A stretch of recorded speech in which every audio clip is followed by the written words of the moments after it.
Good morning.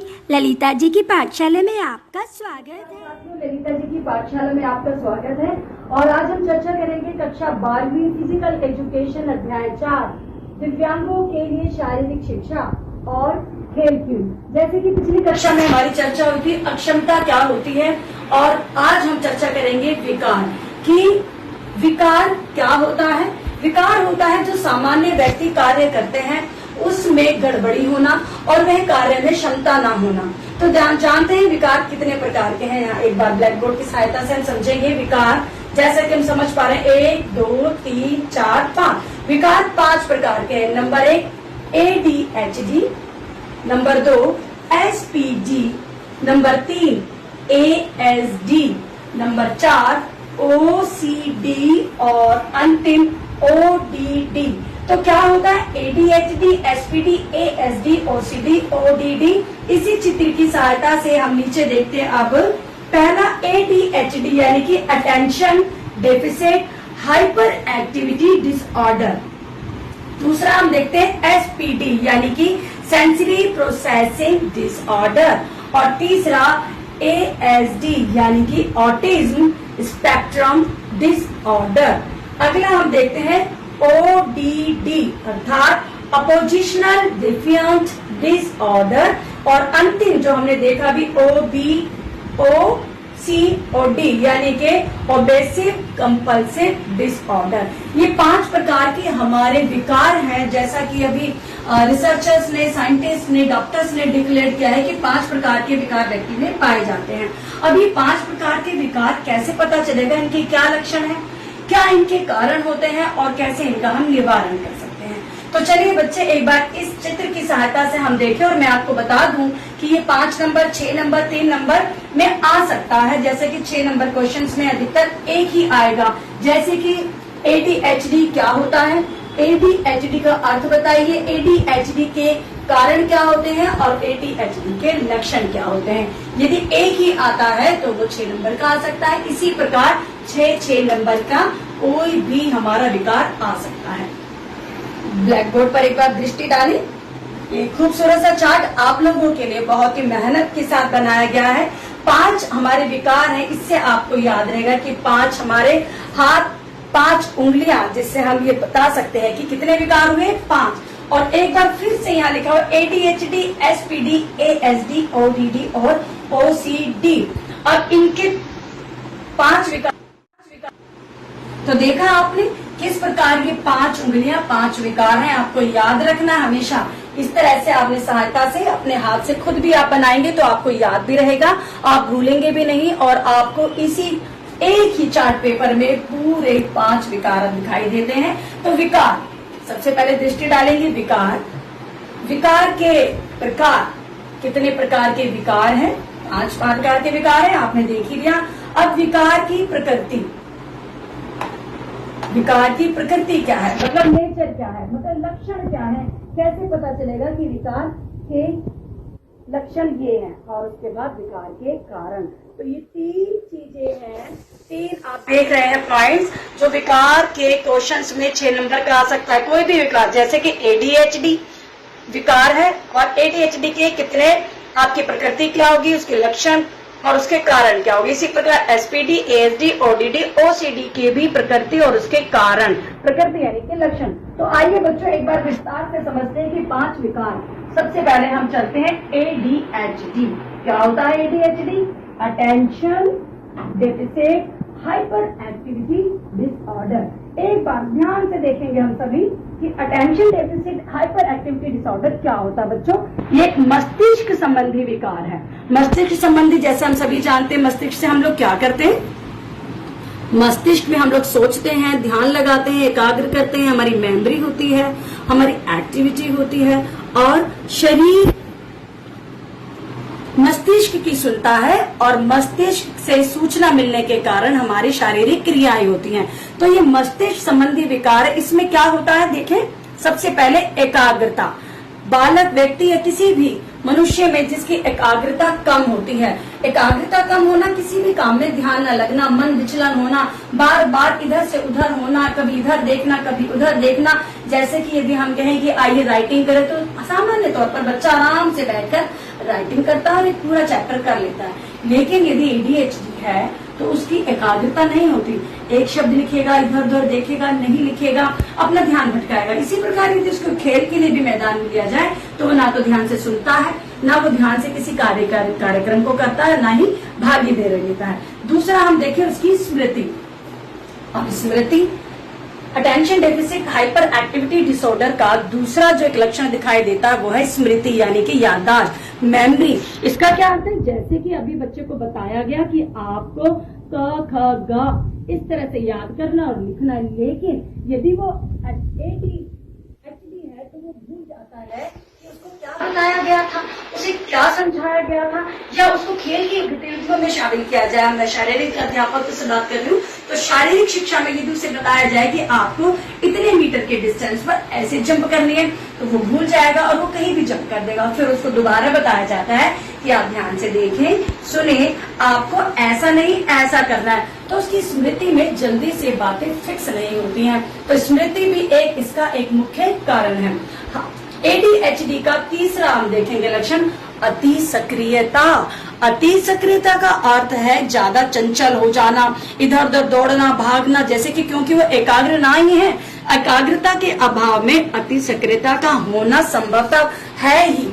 तो अति सक्रियता में बच्चा कभी भी ग्रुप में नहीं बैठता है, ग्रुप में छेड़खानी करता है, या क्लास में सिटिंग नहीं ले पाता है, इधर उधर घूमता है, बार बार पानी के लिए जाता है, शिशु के लिए जाता है, कभी लेटने का मन होता है, कभी बैठने का मन होता है, कभी टीवी देखता है, कभी किसी को छेड़ देता है। मतलब अपना कोई ना कोई कार्यक्रम उसका निरंतर चलता रहता है, क्योंकि एकाग्र नहीं है, इसलिए अति सक्रियता उस बालक में दिखाई देती है। ये एक लक्षण है attention deficit hyperactivity disorder का। एक अंतिम लक्षण देखेंगे, ध्यान देने का अभाव।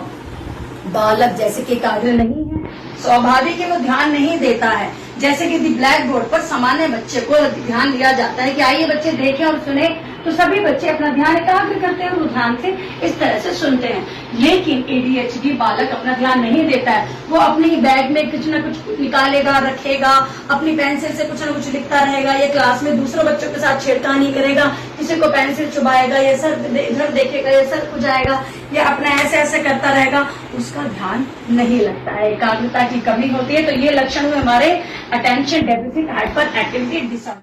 कुछ ना कुछ थोड़े सिमिलर हो सकते हैं, आपको बहुत ध्यान देकर इनमें अंतर बनाना है। अब चलते हैं हम ADHD के कारण क्या है, मतलब किन कारणों से हो जाता है, ऐसे कौन से कारण है जिनके बचाव से हम ADHD बालक का पहचान तो करेंगे, साथ में उसका प्रिवेंशन भी कर सकते हैं। तो यहाँ देखेंगे इसी के साथ में, इसी चित्र के माध्यम से सबसे पहले ADHD, इसके लक्षण और इसके कारण।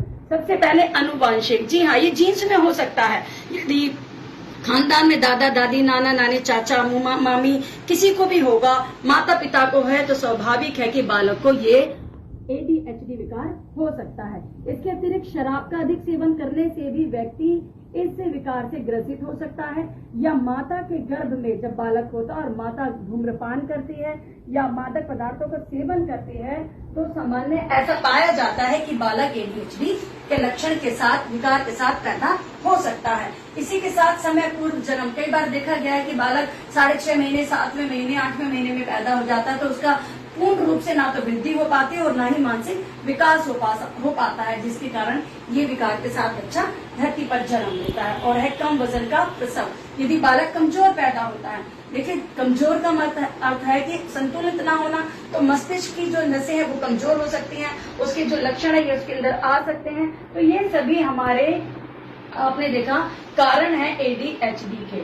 और इसी के साथ में मैंने आपको बताया कि लक्षण जो है, एक बार फिर देखें, ध्यान न देना, अति सक्रियता और अशांत व्यवहार। एकदम व्याकुल बच्चा दिखाई देता है, परेशान दिखाई देता है, दूसरों को तंग करता रहता है, किसी को मारना, पीटना, नाचना, कूदना, खेलना, अजीब सा व्यवहार करता है। तो ये हुआ हमारा ADHD। मुझे उम्मीद है बच्चों आपको बड़े अच्छे से समझ में आया होगा कि ADHD के कारण क्या है, लक्षण क्या है और किस प्रकार से हम उसे पहचान सकते हैं। दूसरा, अब हम चले एडीएचडी के बाद अगला हम देखते हैं एसपीडी। अगला विकार है एसपीडी, यानी कि सेंसरी प्रोसेसिंग डिसऑर्डर। जैसे कि नाम से प्रतीत होता है सेंसरी प्रोसेसिंग डिसऑर्डर, इसका अर्थ है संदेश संवेदी तंत्रिकाओं से मिलते हैं, संदेश विश्लेषित नहीं होते, अव्यवस्थित प्रक्रिया होती है। यानी कि मैसेज तो दिमाग में आते हैं लेकिन उसका क्रियान्वयन बच्चा नहीं कर पाता है। जैसे कि मुझे लगता है कि मुझे प्यास लगी है, मेरे दिमाग में मैसेज है और मैंने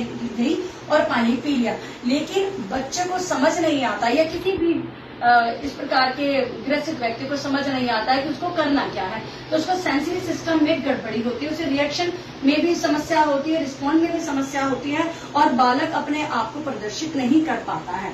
तो देखते हैं इसके लक्षण क्या होते हैं। अति संवेदनशीलता, इसके दो लक्षण होते हैं, एक अति संवेदनशीलता और दूसरा होता है निम्न संवेदनशीलता। अति मतलब एक बैलेंस व्यक्ति, जैसे जब हमें पता चलता है कि बुरी खबर है तो स्वाभाविक है हम थोड़ा सा इमोशंस अपने सैड दिखाई देते हैं या हम रोते हैं, लेकिन उनके रिएक्शंस या तो बहुत ज्यादा चले जाते हैं, बुरी तरह से विफल जाना, किसी से कंट्रोल में ना आना या निम्न या कोई रिएक्शन ही ना देना, बैलेंस नहीं होते हैं, संतुलित नहीं होते हैं। तो दो प्रकार के हैं, अति संवेदनशीलता और निम्न संवेदनशीलता। अति संवेदनशीलता में वो क्या करते हैं, ध्वनि से डर जाना, पृष्ठभूमि की आवाज से ध्यान भंग हो जाना, भीड़ में उन्हें डर लगना और संतुलित तालमेल ना होना। जैसे कि भीड़ को देखकर वो डर जाते हैं और एकदम अजीब सा व्यवहार करने लगते हैं। अब जैसे यदि हम राइटिंग कर रहे होते हैं और कहीं से एम्बुलेंस की आवाज आती है तो हम समझ जाते हैं कि एम्बुलेंस की आवाज आई है और हम अपना कार्य लगातार करते रहते हैं, लेकिन उनके साथ ऐसा नहीं है।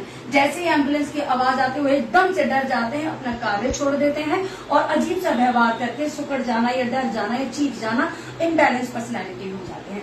इसी के साथ में भीड़ में तो डरते ही हैं और उनका संतुलन तालमेल हमेशा खराब रहता है। जैसे कि हम 4 बच्चे लेते हैं और हम ये कहते हैं 1 2 3 4, तो वो 4 बच्चे एक साथ तो करेंगे, लेकिन जिसको ये विकार होगा वो एक नहीं बजा पाएगा, अलग बजाएगा या सबसे अलग या ऐसे करेगा, इसका मतलब तालमेल नहीं कर पाते। इसका अगला हम देखेंगे निम्न संवेदनशीलता। जैसे कि नाम से प्रतीत होता है निम्न संवेदनशीलता, यानी कि वो संवेदनशील या तो अति या बहुत कम। गतिशीलता में तालमेल न होना, जो भी उनकी गति है, जैसा कि अभी मैंने बताया उसमें वो तालमेल, अपनी रिदम, हार्मनी एक साथ नहीं कर पाते, जिसे हम कह सकते हैं कोऑर्डिनेटिव नहीं है या एजिलिटी कम है या उनकी मूवमेंट में एक साथ की रिदम नहीं दिखाई देती है या दर्द सहने की अधिक क्षमता होती है। उन्हें पता ही नहीं चलता है उनमें, क्योंकि सेंसरी नर्वस सिस्टम उनका निम्न संवेदनशीलता होने के कारण दर्द बहुत सहन कर लेते हैं। उनकी अपनी ताकत का उन्हें अंदाजा ही नहीं होता कि उनमें कितनी ताकत है, कारण क्योंकि वो निम्न संवेदनशील है। तो ये हमारा चर्चा रही आज की सेंसरी प्रोसेसिंग डिसऑर्डर की। ये दूसरा विकार था। तीसरे विकार की ओर चलते, उम्मीद है आप समझ पा रहे होंगे, बहुत इंटरेस्टिंग चैप्टर है और इसे पढ़ने के बाद आप ध्यान दे सकते हैं कि सामान्य वातावरण में किसी भी आयु का कोई भी व्यक्ति, बालक, मेल फीमेल कोई भी हो सकता है, आप पहचान भी सकते हैं। तो अगला हम देखते हैं ASD, ध्यान दीजिएगा, ADHD, SPD और तीसरा हम जिक्र करें, तीसरा ASD यानी कि ऑटिज्म स्पेक्ट्रम डिसऑर्डर। जी हाँ, बिल्कुल। इसे देखते हैं मूल कारण अभी तक, जैसे कि रिसर्च और साइंस अभी इसको क्लियर नहीं कर पाई है कि ऑटिज्म स्पेक्ट्रम का मूल कारण क्या है और ये कैसे हो जाता है, लेकिन फिर भी ऐसा बताया गया है कि अनुवांशिक होना ज्ञात होता है माता पिता से या खानदान में किसी को यदि ASD है तो वो हो सकता है स्वाभाविक जीन्स में भी आ सकता है, ऐसा कारण डॉक्टर्स वगैरह ने बताया। लेकिन मुख्य कारण दोबारा से आता है कि यदि माता गर्भ में धूम्रपान करती है, डाइट ठीक नहीं लेती है या वो खुद इस प्रकार की टेंशन में रहती हो तो स्वाभाविक है कि बच्चा भी इस प्रकार के विकार के साथ उत्पन्न हो सकता है। अब देखते हैं इसके लक्षण क्या है। 3 वर्ष की आयु में ऑटिज्म स्पेक्ट्रम डिसऑर्डर के लक्षण दिखाई देने लगते हैं। 3 साल से पहले अभी तक इसके लक्षण का नहीं पता चल पाता है। तो मौखिक और गैर मौखिक दो, मौखिक जब बच्चा बोलता है तो अजीब सा बोलता है, सामान्य बालकों की तरह वो मम्मा पापा पानी खाना नहीं बोल पाता, बल्कि वो अजीब सा बोलता है इस प्रकार के अजीब सी भाषा और उसका प्रभाव दिखाई देता है। दूसरा है गैर मौखिक, यानी कि उसके भाव, एक्सप्रेशन अजीब सा यूं कर लेना या इस तरह करना, बच्चे इस तरह से बैठे होते हैं इस तरह के भाव, या बॉडी का लैंग्वेज अजीब होता है, कुछ ऐसे ऐसे करते रहना, जिसे देखकर आम लोगों को भी जब देखते तो समझते हैं कि यार कुछ प्रॉब्लम है इसको, ये नॉर्मल नहीं दिख रहा। तो इस प्रकार के उनके लक्षण होते हैं जिससे कि हमें पता चलता है कि ये ऑटिज्म स्पेक्ट्रम डिसऑर्डर से ग्रस्त हैं। इसी के साथ में हम देखते हैं उनके आंखें मिलाना कठिन होता है, जैसे कि my name is Khan but I am not a terrorist में शाहरुख खान को आप सभी ने देखा होगा, वो ऐसे ऐसे देखता है इधर उधर इधर उधर, जब भी इसकी आंखों में मिलाने की कोशिश करते हैं तो ऐसे ऐसे इधर उधर देखता है, यानी कि उनकी आई बॉल्स का कॉन्टैक्ट अदर पर्सन के आई बॉल के कॉन्टैक्ट के साथ में नहीं होता है, जिससे हमें पता चलता है कि ये ऑटिज्म स्पेक्ट्रम डिसऑर्डर से ग्रसित है। और जैसे कि कारण अभी बताया कि ज्यादा अधिकतर कारण नहीं मालूम हुए, लेकिन फिर भी प्रसव के दौरान गर्भ में नशा करना या माता के द्वारा अधिक दवाइयां खाने से या फिर